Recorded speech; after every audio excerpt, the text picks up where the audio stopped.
In 2020, I was Yang Gang all the way. And within Yang Gang, we've had people who voted for Trump. We've had people who voted for Hillary. But what we didn't have, oddly enough, and that's who we butted heads with the most, were Bernie supporters. Those guys, a lot of them, are the real crazy ultra left. And you would think, QAnon guys and all these people would come after us, but nah, I didn't see too much of that. I also got to mention that I have a short story that I wrote about immigration. A lot of questions are asked about immigrants themselves. Why do they leave the country they're from? Why don't they stay and fix their country? In 2014, I was facing deportation for not following California gun laws. In California, you are not allowed to carry a weapon in public. You got to get a permit, which is very, very difficult to get. So I was like, it's a misdemeanor. I don't care. I'm going to do it. But it happened twice. Second time, it's a felony. That's probably the biggest mistake I ever made in my life. So I tried to renew my permanent residency, and they came and got me and said that a judge wanted to talk to me. And that's really what it was. You got to explain what happened. Why did you commit that crime? But everything that really went down is all in that story. And I was being very nosy. I was asking people there a bunch of questions. The only reason why I did it was because I knew that I would never be around people from almost every continent. Different colors, different nationalities, ethnicities, whatever. They were all there. French, Russian, African, Jamaican, of course, Latino. Everybody. So I kept asking them, why are you here? Why did you migrate legally or illegally? Because there was two of them. A lot of them had their visas expired. Honestly, a lot of these are white immigrants. They had their visas that expired and they didn't leave. The reason why they didn't leave was because they would have a free trip back home. And yeah, they spoke no English, barely any English. And I remember a guy from Belgium or somewhere, they asked him, there was a bunch of us in the room, and they asked him, do you want to fight your case so you can stay in the United States? He laughed. He barely laughed. He's like, no, I go home. There was a Russian guy like that in England. So many people like that. And the only ones who were fighting to stay there, desperately fighting to stay there, was everyone else. Asian, Middle Eastern, Latino, they all desperately wanted to stay. And that's when I started asking questions like, why not stay and better your country? That includes Mexicans. Now, you might be asking, what about you? How come you didn't? I was a 9-month-old baby. I was smuggled into this country. I had no choice. I couldn't even fart a protest. Nothing. I couldn't say anything. But there were people there who had been here for years. Businesses, houses. Very well-off people who committed either violent crime or white-collar crime that were like into hundreds of thousands, maybe millions. So yeah, in that book, in real life, I asked them a bunch of questions, and I put it all in that story. So if you want to check it out, I'll leave a link down below. All right, so with that being said, let's check it out. Daily Wire. The only remedy to past discrimination is present discrimination. Jesus. Yeah, I follow Matt Walsh, Ben Shapiro, Megyn Kelly, but I also follow a bunch of left-leaning commentators. Joining us now is Matt. I brought one along for this broadcast. They really don't know who he is. I want to begin by acknowledging that this broadcast he has the same is voice. airing in the traditional lands of the Ute, the Paiute. So what you're doing is you're stretching, and this is more for you and less for you. But you're stretching up like this, and you're stretching out. And what you're doing is you're stretching out of your whiteness. Okay, so you're decentering your whiteness. Not her. You're stretching out of your whiteness. You're probably wondering if this is real. The answer is yes, it's real. That's me, Matt Walsh, in real life. With the man bun and the skinny jeans on an actual news show as a certified DEI expert. Nancy Pelosi. Am I racist? I've been a white guy my whole life. Growing up in the 90s, I never thought much about race. Yeah, a lot of us didn't. Yeah, sure, you noticed if somebody was black or white or Mexican or whatever. Ooh, right here. But it never really seemed to matter that much. There is a lot more talk of race now than in the 90s. And that's really because of social media, in my opinion. And one reason why that is because you're not allowed to be an open racist like you used to be. I mean, to a certain degree, you were allowed to be somewhat prejudiced. Like Andrew Dice Clay, he would be called racist right now. But it was a little more acceptable back then. Wasn't a big deal. But now you got social media. So if someone is racist, they'll get called out, they'll get recorded, they'll be put online, and they'll get fired. So now even the most racist person isn't allowed to express that racism the way they used to be able to. So now we got this dumb game of trying to guess who's racist and who's not, because even the one who's racist, and you ask them, they'll be like, no, I'm not. Nobody will admit to it. So you got to go out of your way to demonstrate that you're not, especially if you're a politician. So it's not enough to say you don't like racism, you hate racism. You got to live it. You got to demonstrate it. Coffee? Yes, thank you. How do you take it? Uh-oh.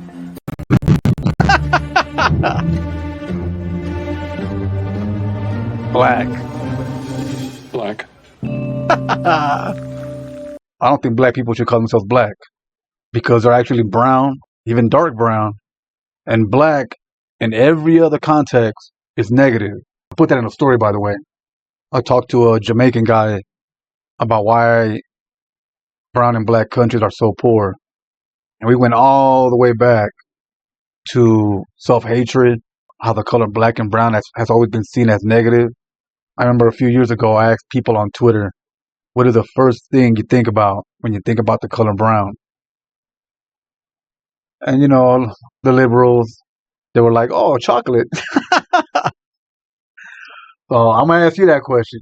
And black, I remember the movie No Country for Old Men, when the cop asked a witness, was he black?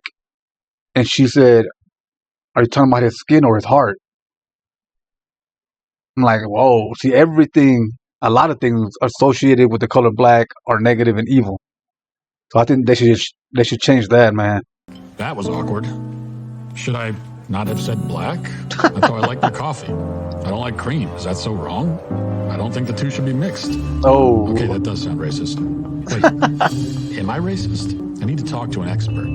Preferably someone outside of my bubble. Somebody who can speak with authority about the black experience in America.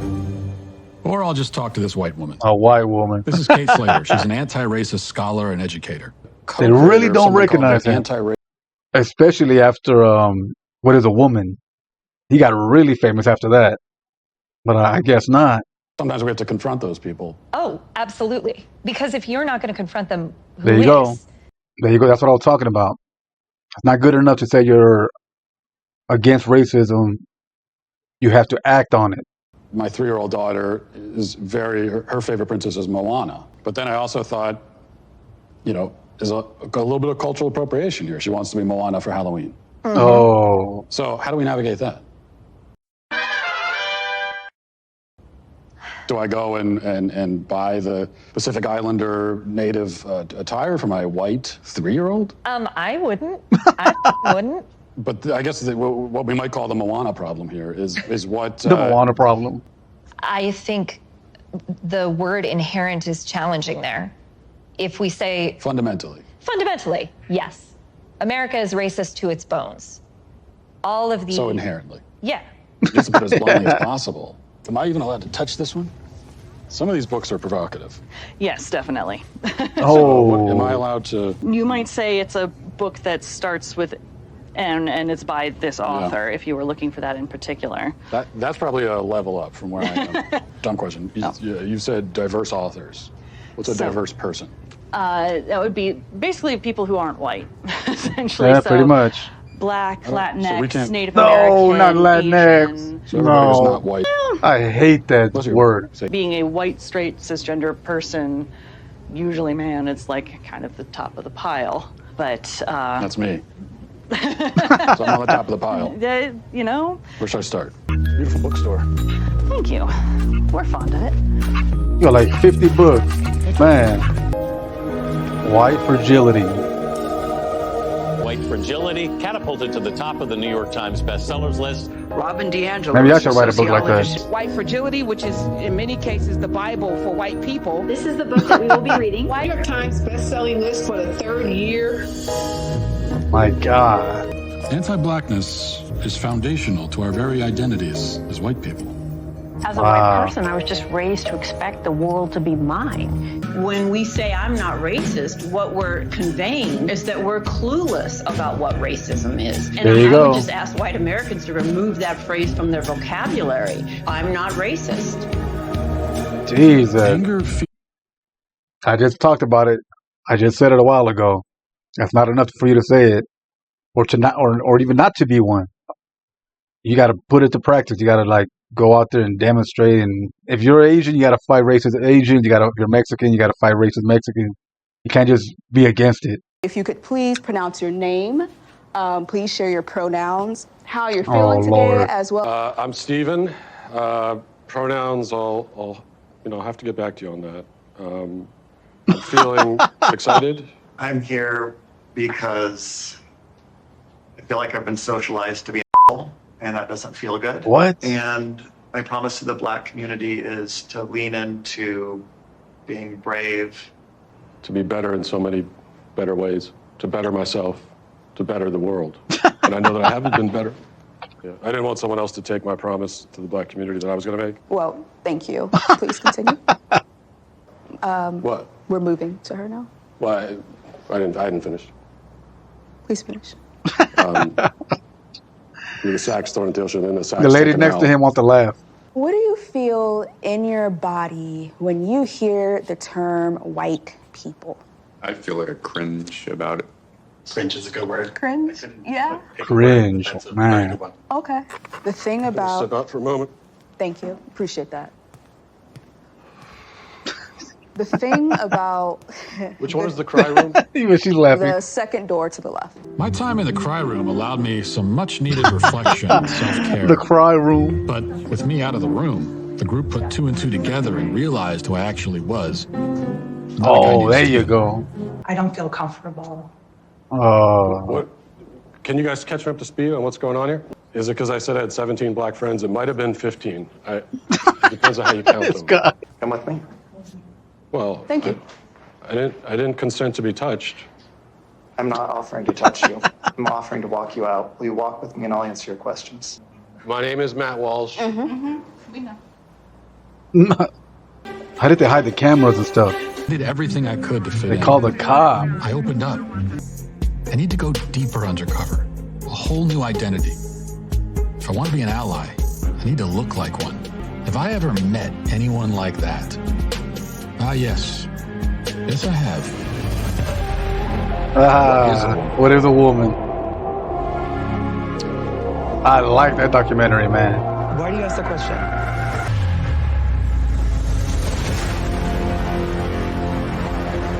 Not a huge difference, but anti-racism is not a destination, but a journey.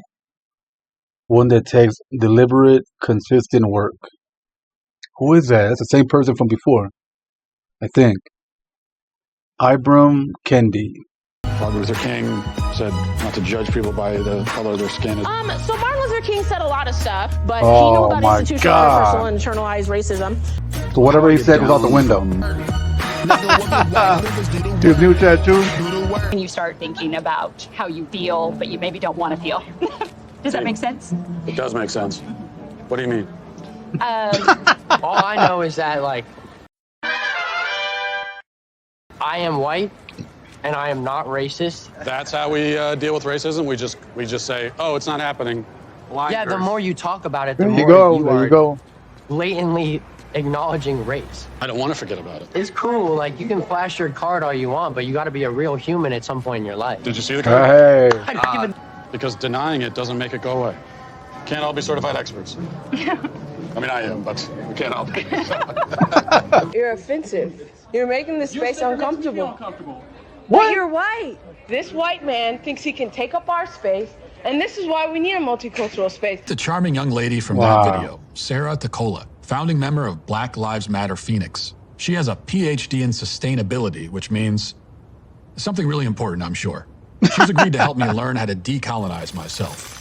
For a $1,500 fee, of course. I have a petition. We want to rename the George Washington Monument to the George Floyd Monument. We're talking about painting it black.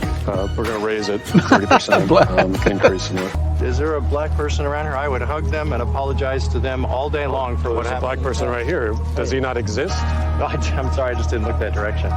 Sounds like you're in the habit of overlooking marginalized He doesn't look too black, that's why. Brother?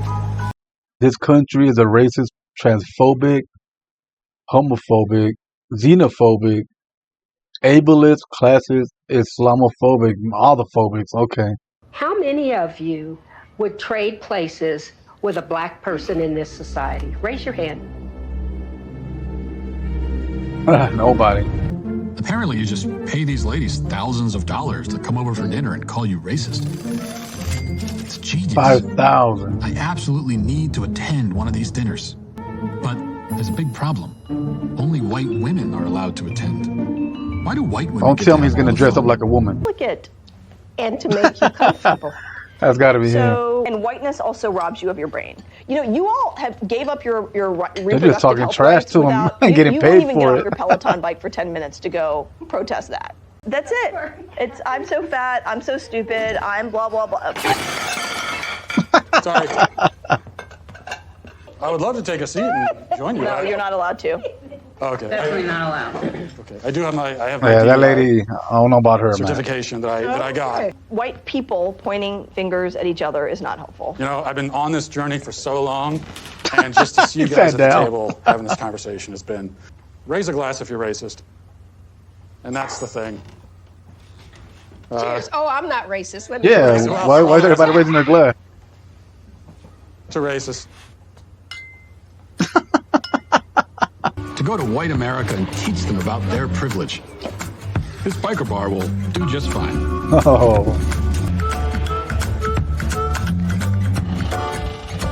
That's wrong.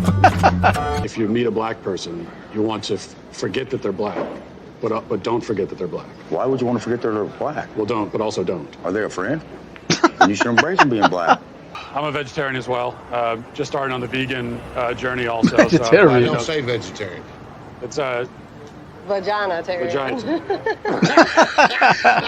My dad, my uncle, my granddaddy were Klansmen. Man. What the hell's your color got to do with it? It's all right here, Bubba.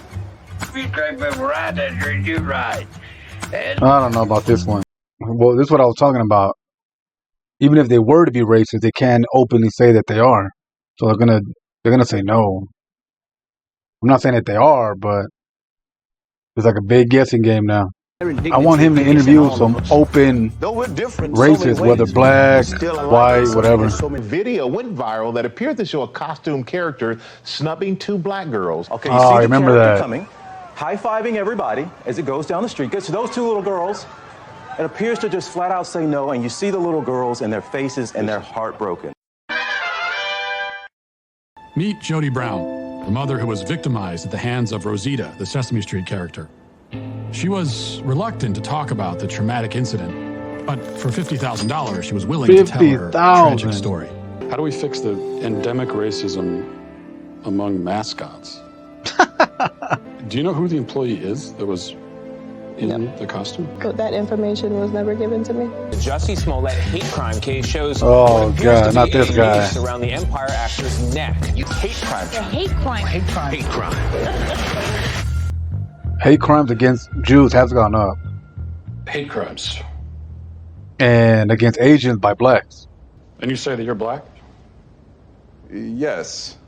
Don't. What? Definition He of looks a like huge everything. Problem. I mean, so Just the white, one of Latino, the biggest problem. No, Native the statistics American, absolutely Middle match Eastern, that. man. What are the statistics? Chicago. A reenactment. As I was crossing the intersection, I heard Empire. Daily Wire. Daily Wire. I don't answer. answer to Empire. My name ain't Empire. And I didn't answer. I kept What an walking, actor, and I heard, man. Empire. So I turned around and I said, did you just say that? And I see the attacker. That I had said that they were wearing MAGA hats. I never said that. Oh, now they weren't. And he said, this MAGA country punches me right in the face. So I punched his ass back. And then I smelled bleach. I know the smell of bleach. Hit him with the bleach! Hit him with the bleach! And it just stopped. And how stupid, man, it ran sounds. Hey, what happened to the news? And then I look down and I see that there's a rope around my neck. Oh, there you go. And you know what? He still had it on when the police got there. He didn't take it off. Do you want to take it off or anything? Yeah, I do. I just want to see it. There's bleach on me. Bleach on me. Okay. You're filming us, right? Yeah, this is all. On second thought, I don't really feel like Subway. Robin DiAngelo is the new racial sheriff in town. Michael Eric Dyson. Oh, there she is. 15,000. Hi, Robin. Hi. She charged less in the $15,000 interview. Segue, what is mansplain? Well, it would be you explaining to me either why what you just did wasn't sexism, or explaining. I don't think that's what it is. I think mansplain is to make an assumption. He does it anyway. We talked about the problem of over smiling, which really resonated with me. Sometimes smiling at a black person can be racist. It's a reminder, What? you know, those. We want to notice race, but not. We want to too be much. honest that we do notice race. We don't notice it. Don't focus on it. Yeah, But think about it. But I mean, you notice it. Focus on it a little bit, but not too much. Yeah, you know, it's a balance, right? 'Cause I hear, forget that I'm black. Don't forget that I'm black. Notice, don't notice. Don't deny that you're racist, but also. So, would you mind kind of a role play? Well, where I will, in this scenario, be the person of color who's. Hi, Robin. Hi. I noticed you passed by me in the hall earlier today, and you were really overdoing the smile, and it made me feel patronized, and it felt racist. And I'm thinking about going to HR about it. Well, I appreciate you. She smiled too much at me. Passed by in the hall again, and this time you didn't even smile at all at me. Okay. And it made me feel otherized, excluded, marginalized, vaporized. Now I'm really thinking about going to HR. I don't feel comfortable Vaporized. with you in this work. All the eyes. And yesterday we had the over smiling incident. Yeah, now it's Okay. under smiling. I would say Under smiling. I'm a little bit confused about how best to proceed. I can't deny that I am. Yeah, exactly. Man, this is like comedy gold, man. I did my best. Probably what I would do in that situation. I did my best. Well, on behalf of myself and my fellow white people, My fellow white apologize. people. It is not you. It is us. I want to pay you reparations right now. Will you accept? There is small progress. I don't know. I think she's getting a feeling that she's being set up. That was really weird. Why was it weird? That just seemed really weird to me. See, there you go. Why? Because you just took out your wallet, and I don't know. Because I think reparations is like clearly you were not offended by that. I won't turn down cash. I can go get some cash for sure. If that's something you think. Yeah, I would don't be mind. a step. See, sometimes I feel bad for those hippie type liberals, not the ones who are crazy, but the ones who I think are trying to do good, but they're going about it the wrong way. Do the workshop. But for a more in-depth approach, I'm rolling out an in-person workshop. I'm calling it the Do the Work Workshop. With the purpose of providing practical. So what you're doing is you're stretching. Oh, there you go. You're stretching, and this is more for you and less for you. Out of your whiteness. Okay, so you're decentering your whiteness. You're stretching out of your whiteness. I was at a traffic light in my car. I see a black man. What do? I check to make sure the doors were locked. And immediately I thought, I hope he didn't hear that little click sound. He might be trying to carjack me. Unconscious bias. Now, in this case, the guy behind me did get carjacked. But does that mean that the assumption was fair? Anybody else would like to share? Number 8, racist moment. When I was getting my license when I was 16, I was in the DMV and I was really stressed out. It was like a terrible day. Despacito was a song playing on the radio, and I was just like so annoyed by it. I was like, oh my God, I've heard this song so many times, and I just sort of like blurted out, and I was like, oh God, like, can you please turn off this song? The guy at the DMV was a Puerto Rico guy, and he just got really like offended by it, and I was like, I'm so sorry, like I really didn't mean that. I just kind of yelled at the song just because I was feeling bad inside, but it just came off really bad, and I still feel bad about that every day. Was racist. We're not here to lie to ourselves. Now things are getting heated up. Now we move on to step 6, over-smiling. When you're in the room with a black person, a person of color, the there's this compulsion that people have to smile. So Ben, if you wouldn't mind, Ben, let's put Ben here. Thank you. That's his only black friend. Come on. Another guy that looked like the world. Well, number 2, you're not even looking at him. Puerto Rican, Middle Eastern, black, so everything. It's kind of look at someone like they're a specimen, if that makes sense. Like the exercise itself is a little awkward in that. It's not his job as a black man to make us feel comfortable in this moment. That's not what I was saying, though. Now, this is when we get to the self-flagellation, which is man. the final step. Wow. Would you mind taking what? She took one anyway. Thank you. 3,000. What am I doing? Tell us about your journey. It hasn't been great, honestly. Yeah. And what led you to host this workshop? I think it's doing more harm than good. This whole thing's a scam. I don't know. So when we think about diversity, equity, and inclusion, as we mentioned, there are... I gotta go.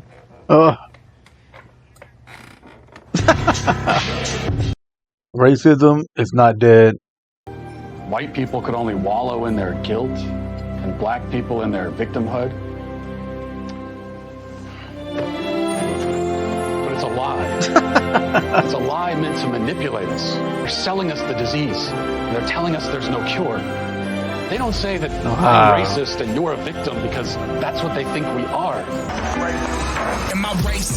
All right. Is it better than What is a Woman? No. Still good, still funny. Not throughout the whole thing, but some parts are really, really funny. I just wish he would have talked to actual racist people and gotten their perspective why they're racist. And all kind of racist. Like white racist, black, Asian, Latino, whatever. And I've said it before, but a lot of times it's not really race that's the issue. It's culture.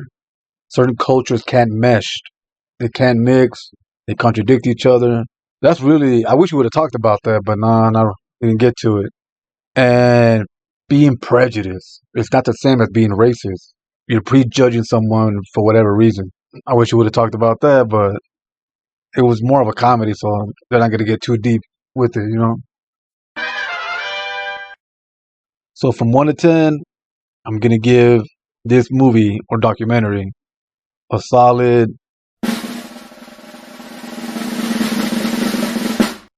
7. Rewatchable? Nah, I wouldn't say it's rewatchable. But I would recommend it, though. Catch you on the next one.